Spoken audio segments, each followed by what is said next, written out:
हाँ जी। कि जैसे एक तो जब ये मुसलमानों को बरगलाया जाता है दुकानदारों के द्वारा कि फास्टेस्ट ग्रोइंग रिलीजन है, एक तो हमने उसकी बात की। दूसरा, एक रीसेंट एक नौटंकी इन्होंने फैलाई कि जो हमारा मजहब है वो तो बड़ा साइंटिफिक है। तो जिस पर कई बार पहले भी चर्चा हुई है कि इसमें जी। साइंस कैसे ढूंढ लेते हैं। तो उसमें एक तो 1886 की बात आती है कि जो सन है वो, जो सूर्य है वो एक मटमैले उसमें तालाब में कीचड़ में। जाके डूब, जी हाँ जी। कीचड़ में जाके डूब रहा है, तो ये किस तरह से इसको खड़ा करते हैं। वो मैं एक्चुअली क्या होता है कि जब हमने ये बात उठाई थी तो 2-3 चैनल बने थे, जिन्होंने ये कहा कि अंकुर आर्य देखिए कितना झूठ फैला रहे हैं, और हमारा जवाब देने का उन्होंने कोशिश भी की थी। लेकिन आज वो चैनल, मतलब आज क्या 1 साल से वो चैनल बंद है। क्योंकि हम्म जब उन्होंने उसका आंसर किया तो हमने फिर उसके ऊपर बात की। हम्म हमने ये कहा कि वहाँ पे स्पष्ट शब्दों में, एक्चुअली क्या है कि ये लोग क्या कहते हैं कि आप लोगों ने उसका तर्जुमा सही से नहीं किया।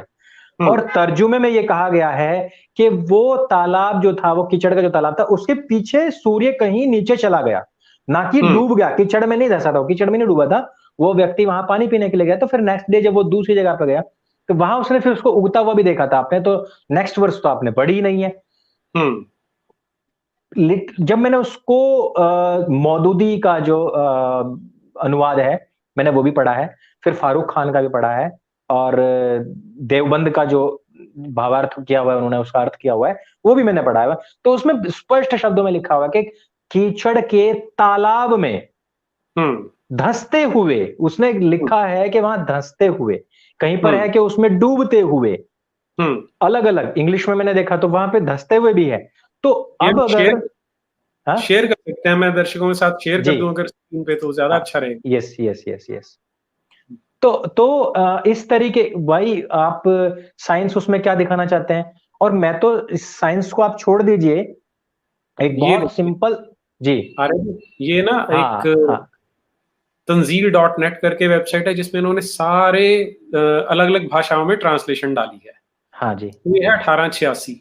जी। इनकी सारी ट्रांसलेशन देखें तो सिर्फ एक ये सही इंटरनेशनल वाली है जिसने क्या किया है, until when he reached the setting of the sun he found it, as if bracket में डाल दिया उसने, हाँ as a. setting in a spring of dark mud।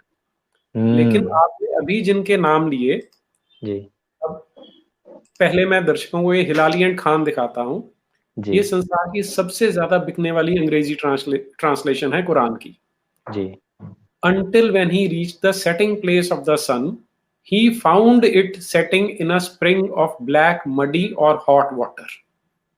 एकदम स्पष्ट है। जी। आपने किन के नाम लिए अभी?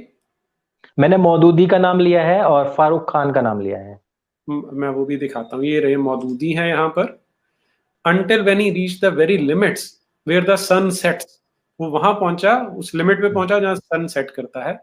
He hmm. saw it setting in dark turbid waters। यहाँ भी आ गया। जी। हम्म। अच्छा, फिर ये जो बरेलवी सेक्ट के अहमद रजा खान थे, जी। उनका देखिए, he found it setting in, ये देखिए, to the extent that when he reached the setting place of the sun he found it setting in a muddy spring hmm. and found a nation there, और वहां लोग भी रह रहे थे। Yes. Hindi वाला कौन सा बोला था आपने? फारूक खान। फारूक खान। ये रहा फारूक खान एंड अहमद। हम्म। यहां तक कि जब वह सूर्यास्त स्थल पर पहुंचा तो उसे मटमैले काले पानी के एक स्रोत में डूबते हुए पाया और उसके निकट उसे एक कौम मिली। तो ये हम्म। स्पष्ट सारों ने इनकी ट्रांसलेशन करी है। अब आप स्पष्ट देखिए ना, इसमें लिखा हुआ है कि वो उसमें डूबता पाया, जी। है ना? हम्म भाई आपने ये तो नहीं कहा कि वो सूर्य छिपा है, या मतलब अस्त हो गया। हमारे यहाँ कहते हैं अस्त हो गया। हम्म ये, और यहाँ पे कह रहे हैं कि उस, आप ये कह देते कि वो, अब इसमें कीचड़ ना लेके आते, कीचड़ में डूब गया। हम्म मतलब बहुत ही स्पष्ट लफ्जों में जब कह दिया गया, तो उसके हम्म बाद में भी इसमें साइंस घुसाने की अगर कोशिश करेगा कोई व्यक्ति, तो वो, हम्म मतलब उसको जुतियाने का मन करता है फिर, कि आपने ये मतलब अगर साइंस की हम लिंचिंग कर दी है आपने तो। अगर दर्शकों से वो जाकिर नाइक वाला वीडियो शेयर कर लें, ठीक रहेगा। हाँ हाँ बिल्कुल। ये They are the देखिए। points that William Campbell raised. was regarding Surah Kahf, chapter number 18, verse number 86, that Zulkarnain sees the sun setting in murky water, in turbid water.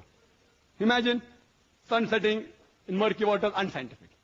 The Arabic word used here is, it is wajada, meaning it appeared to Zulkarnain. And not to अब इसमें कमाल देखिए कि हमारे यहाँ पर जिनको हम आइडियल मानते हैं, हमको जिन्हें आदर्श मानते हैं, हम बोलते हैं राजा हरिश्चंद्र हैं। जी जी जी, तो सत्यवादी थे। युधिष्ठिर को कहा जाता है धर्मराज था, और क्योंकि उसने आधा झूठ बोला था तो उसको उसकी भी सजा मिली थी। यस, तो ये समाज है। और यहाँ पर इतने झूठे और मक्कार आदमी को सऊदी अरेबिया का प्रिंस अपने हाथों से गिफ्ट देता है, प्राइज देता है कि Islamic personality of the year है। तो इस तरह से इनको खड़ा करना पड़ रहा है अपना जो ये विचारधारा है। इसका कारण है ना जी कि इस्लाम तो स्पष्ट कहता है कि अगर आपने झूठ बोल करके भी यदि आपने इस्लाम का प्रचार किया है और कुछ लोगों को इस्लामिक बनाया है, तो उसके लिए भी आप अल्लाह के कृपा पात्र हैं। तो इसमें सच सर्वोपरि है, सच को मानना चाहिए, इस तरह की वो प्रायोरिटी नहीं है। नहीं जी, नहीं। दूसरा एक पॉइंट मैं आपको बताऊंगा कि जहां पे मुझे वर्ष याद नहीं आ रही है, एंड में है वो दहाहा, जहां पे कहा गया कि देखिए पृथ्वी को ना यहाँ पे दहाहा कहा गया है। दहाहा का मतलब होता है शतुर्मुर्ग का अंडा। तो इसके ऊपर बड़ी बहस हुई थी, तो मैंने सारा खोज के देख लिया कि कहीं पर भी दहाहा का मतलब शतुर्मुर्ग का अंडा नहीं है, पहली चीज। और उसका मतलब फैलाना, चटाई की तरह ही, और वो स्पष्ट लफ्जों में लिखा हुआ था। लेकिन मैंने कहा ना कि ये लोग केवल व्यक्तियों की लिंचिंग नहीं करते हैं, गैर इस्लामिक लोगों की लिंचिंग नहीं करते हैं, बल्कि विचारों की भी लिंचिंग करते हैं। और इन्होंने साइंस को पूरी तरीके से लिंच कर दिया है।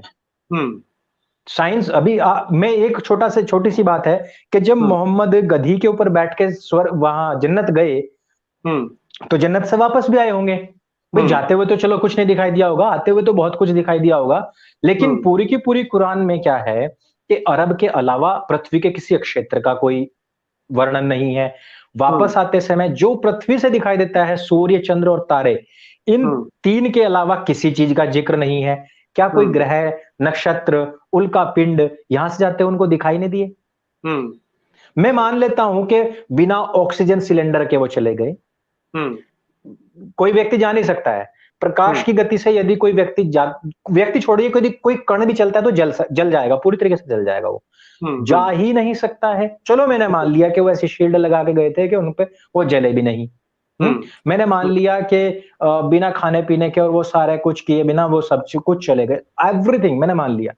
अरे भाई, बंदा आंख बंद करके तो नहीं गया होगा ना, देखा तो सब कुछ ही होगा ना। वो तो कह रहे हैं, वर्णन किया है कि मैं तो एक वहां से गुजरा, 7 आसमान मैंने क्रॉस किए।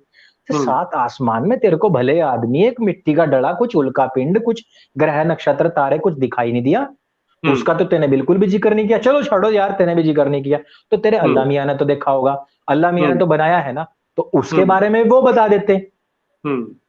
दिनों के नाम तो ये हमसे चोरी किए हुए हैं, जो कि हमने ग्रहों के नाम पे रखे हुए हैं, वो सारे के सारे इन्होंने चोरी कर लिए। भाई, जहां आपकी साइंस नहीं चलती वहां चोरी कर लो। मैंने कहा ना कि आप हवेली नहीं बना सकते तो चोरी कर लो, आप कार नहीं खरीद सकते तो चोरी कर लो, आप कोई आपको अच्छी लड़की नहीं मिल रही है तो दूसरे की उठा के ले आओ, आपके पास में रिसोर्सेज नहीं है तो दूसरे की जमीन हड़ लो।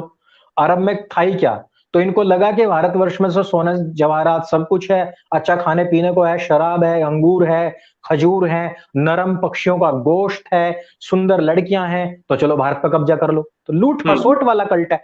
तो आप लोगों ने क्या किया कि जहां आपको ये लगता है कि साइंस ने कुछ इजाद कर दिया, वहां आप तुरंत अपना उठा के क्लेम कर दो कि ये तो ऑलरेडी कुरान में बताया गया है, यानी कि तुरंत उसको लूटने की कोशिश कर लो। अरे भाई, अपनी तरफ से आपने क्या दिया है? अपनी तरफ से तो आप पंचर जोड़ने तक की तालीम ना दे पाए, वो भी आपने दूसरों से चोरी की हुई। तो ये है क्या कि झूठ बोलना, चोरी करना, जारी करना, दूसरों की चीजों के ऊपर अधिकार जमा लेना, दूसरों की अच्छी चीजों को ऑक्यूपाई अपनी तरफ से बता देना कि भाई हमारे यहां से दिया गया है। कोई अच्छी बात हो कि तो हमारी कुरान में पहले बताई गई है। कुरान से पहले क्या वो चीज नहीं थी? कुरान से पहले क्या, जो कहते हैं कि कुरान में ये अच्छी बात बताई गई, वो अच्छी बात बताई गई, क्या कुरान से पहले वो अच्छी बात नहीं बताई गई थी? बताई गई थी, ऑलरेडी बताई गई थी। कुरान एक्चुअली खुद एक चोरी की किताब है, ये टोटली कॉपी पेस्टेड है। इसमें जो नई चीजें हैं वो केवल वो हैं जो मोहम्मद और आयशा का जिक्र है, मोहम्मद और चाचा की लड़ाई है, जो आपको 111वें शायद वो सूरा है, उसमें 111वें या शायद 112वें में जो वहां पे खूब लड़ाई उनकी चलती है, वो चीजें हैं सिर्फ। नहीं तो अबू लहब, हाँ, नहीं तो तौरात से, इंजील से, इन सब चीजें से, जो बाइबल के जो पार्ट थे उन सब से चोरी कर करके उनमें थोड़े बहुत तब्दीली करके इसने इस किताब को बनाया है। तो ये वाकई में पूरी तरीके से चोरी, झूठ, जारी, लुटेरगर्दी के ऊपर टिका हुआ कल्ट है, और ऐसे लोगों को ये खूब प्रेज भी करते हैं और उनको खूब बुके तो छोड़िए आप, उनको अरबों करोड़ों रुपए दिए जा रहे हैं। आज जाकिर नाइक को अरबों करोड़ों रुपए दिए जा रहे हैं। और अभी आपने एक वीडियो शेयर किया था साराकाली का, तो उसमें वो आपने बताया कि ये बकरा अंग्रेजी में कह रहा है कि जो गैर इस्लामिक लोग हैं, जब वो इस्लामिक कंट्रीज में आए तो उनको लिंच कर दिया जाए, मार दिया जाए। मुझे आपकी एक वीडियो बहुत अच्छी लगी, जो ओल्ड कार सेलर, जो आपने उसको टैग दिया बकरे को। बहुत अच्छी लगी मुझे वो आपकी वीडियो, कि किस प्रकार, और इसमें एक जाकिर नाइक को शायद आपको याद होगा कि उसने कहा था कि एक पुरानी कार होती है मारुति 800, क्या तुम मारुति 800 चलाओगे या फिर इसकी मारुति की नई कार चलाओगे? तो इसी प्रकार से जो वेद पुराण है ये सारे के सारे मारुति 800 हो चुके हैं, और जो नई गाड़ी है वो कुरान है, तो आप लोग कुरान को चलाइए। तो वो है भी मेरे ख्याल से वो कार सेलर ही है एक तरीके से। हालांकि उसका हमने बड़ा अच्छा जवाब दिया था, लेकिन ये आज आपने जो पॉइंट्स उठा रहे हैं वो बहुत बहुत जबरदस्त हैं, लोगों तक पहुंचने चाहिए इनके आंसर्स। जी ठीक है अंकुर जी, 1 घंटा हो गया हमारा। हाँ जी। तो वैसे तो मन ही नहीं कर रहा कि बात खत्म करें, समय की भी अपनी मर्यादा है। तो अब एक किसी दर्शक ने कुछ पूछा हुआ है, प्रणव सिंह है, स्वामी श्रद्धानंद की मूवमेंट को पुरजोर तरीके से एग्रेसिव मोड पे क्यों नहीं चलाया जा सकता? जी, डर में क्या होगा? क्षत्रिय स्पिरिट को रिवाइव करना होगा, आपका क्या विचार है? मेरा विचार इस मामले में बहुत पॉजिटिव है, लेकिन तुष्टीकरण की राजनीति के चलते हुए लोगों में थोड़ा सा ये डर का समझिए कि भाव है कि कहीं ना कहीं ये उल्टा हम ही लोगों के ऊपर पड़ जाता है। हालांकि देखिए, स्वामी श्रद्धानंद जी की जो मुहिम थी उसको हम कर रहे हैं, और मुझे गर्व होता है इस बात को बताते हुए कि हमारी जो ग्राउंड टीम है कर्मयोगी, और वो हर दिन कहीं ना कहीं पे किसी ना किसी भाई से बात कर रही होती है, कहीं ना कहीं कोई ना कोई शुद्धिकरण करा रही होती है। अभी बवाना क्षेत्र में और हरियाणा के, और हरियाणा दिल्ली बॉर्डर के, और राजस्थान के बहुत सारे क्षेत्रों में बहुत सारी घर वापसियां उन्होंने कराई है। अग्निवीर टीम है जो इस तरीके की घर वापसियां शुद्धिकरण कराती है। उनका अधिकतर फोकस इस बात के ऊपर रहता है कि हमारे दलित समाज के लोग हैं वो किसी भी तरीके से किसी के बहकावे में ना आए, और उनको अपनी जो मुख्य धारा है उससे जोड़ के रखा जाए। तो अलग-अलग क्षेत्रों में हम काम कर रहे हैं, और मैं आपको बताऊं कि ये हमारी शुरुआत है।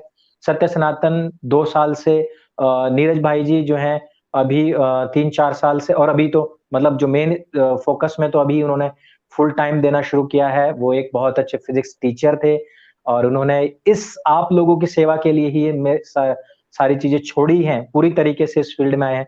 तो मैं सोचता हूँ कि प्रणव जी, हमें भी थोड़े लंबे समय की योजनाएं बनानी होंगी।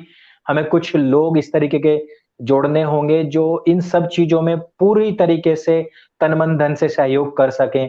क्योंकि चीजें क्या होती हैं कि एक बार अग्रेसिव तो आपने कह दिया कि क्षत्रिय मोमेंट इसके लिए चलना चाहिए, लेकिन क्या होता है कि हमारी जो जनता है वो उतनी ज्यादा जागरूक नहीं है। मुझे ऐसा लगता है कि गुलामी काल में डीएनए में कुछ कमियां भी आई हैं, स्पष्ट कहूं तो, कि वो जो खुल के बोलने वाला जो क्षत्रियत्व कोई जाति के साथ या सरनेम के साथ नहीं है। क्षत्रियत्व तो खून में है, क्षत्रियत्व हमारे आरबीसी डब्ल्यूबीसी में होना चाहिए, क्षत्रियत्व हमारे रोम रोम में होना चाहिए। हमारी हर सांस के साथ क्षत्रियत्व हो, ब्राह्मणत्व हो, वैश्य गुण हो, शूद्र के गुण हो, तब जाकर के ये मोमेंट को हम आगे बढ़ा सकते हैं। स्वामी श्रद्धानंद जो थे, देखिए महर्षि देवदयानंद सरस्वती और श्रद्धानंद जी का जो मोमेंट था वो उस टाइम पे एक बहुत जरूरी मोमेंट था। आज के समय में हमें हजारों श्रद्धानंद चाहिए, हम उनके पैर की जूती के बराबर नहीं है। हमें बहुत मेहनत करने की जरूरत है, बहुत सारे लोगों को आगे आने की जरूरत है, उन लोगों को ये बताने की जरूरत है कि उनकी विचारधारा क्या है और वो कितने पक्के हैं। सबसे बड़ी चीज, किसी भी मोमेंट के लिए लंगोट और जेब का पक्का होना बहुत जरूरी है, क्योंकि हमारे यहाँ पे चारित्रिक अवगुण दोष और जो वित्तीय दोष जो होते हैं वो बहुत जल्दी आ जाते हैं। मैंने बहुत बड़े-बड़े मोमेंट देखे, बहुत बड़े-बड़े हिंदूवादी नेता देखे, जो आने वाले समय में फिर कहीं न कहीं किसी न किसी मामले में फिर झुक जाते हैं, समझौता कर लेते हैं। वो चीज़ नहीं होनी चाहिए। आजकल बड़े-बड़े संगठन मदरसे खोल रहे हैं उत्तराखंड में, मैंने देखा है। समाचार बन रहे हैं बड़े-बड़े, भाई बंधुत्व का, भाईचारे का संदेश दिया जा रहा है। ये सब चीज़ें ऐसी हैं कि हमें बड़ा दुःख होता है कि जब वो मोमेंट्स खड़े हुए थे, जब वो संगठन खड़े हुए थे, तो हमें बड़ी उम्मीद थी। वैसी उम्मीद जैसी भगत सिंह को असहयोग आंदोलन से थी। लेकिन फिर क्या होता है, उन आंदोलनों का गर्भपात हो जाता है। तो वो जब गर्भपात होता है ना, तो बड़ी समस्या होती है। इसलिए इस मोमेंट को चलाने के लिए हजारों श्रद्धानंद की आवश्यकता है और उस मोमेंट के लिए हम लगे हुए हैं। आप जैसे भाई बंधु जब सामने आएँगे, तो एग्रेसिव मोड में भी काम हो जाएगा।